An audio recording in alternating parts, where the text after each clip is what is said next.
Ladies and gentlemen, I'm playing that card tonight. I want to start with a little analogy. Say you have a whole batch of apples, like 1,000 apples. You're sorting through them and see this one apple that's gone a bit off or rotten. Because of that one apple, do you judge the whole batch? Do you think that one apple spoiled the rest of them? No, because it may not be true. So with that in mind, why is it that the media labeled together a whole group of people just because of the actions of a very significant few? Yes, I'm talking about how the media portrays Muslims as terrorists. I want to talk about the media.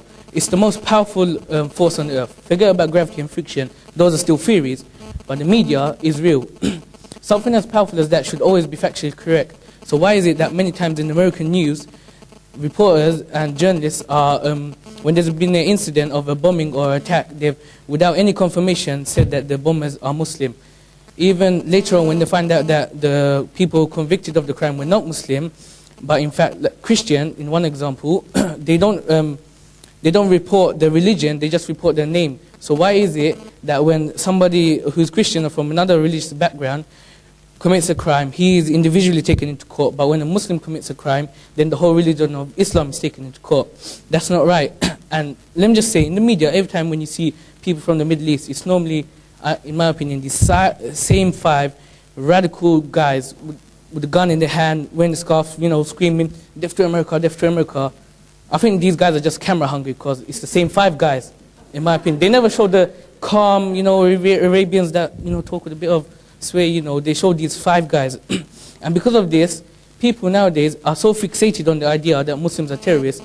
There's one example where this guy was saying, Osama bin Laden is the main one, we got to get him, we got to get him. He's in a big cave with a big computer pressing evil buttons, evil here, evil there. This guy went to him, no, that's ridiculous. He's not actually physically doing anything. He's just the face of terror that's been created. He's like a franchise.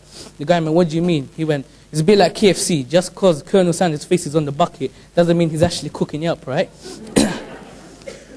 So just to sum everything up, I'd like to say that you shouldn't always 100% rely on the media to give you information. You should go out there and research a little yourself, and, you know, because it will benefit you, because seeing is believing. And I'd like to say, I don't want, because of what the media do, I don't want somebody judging me for what somebody else in the Middle East done, or vice versa, because personally I don't know how to be responsible for every other Muslim in the world.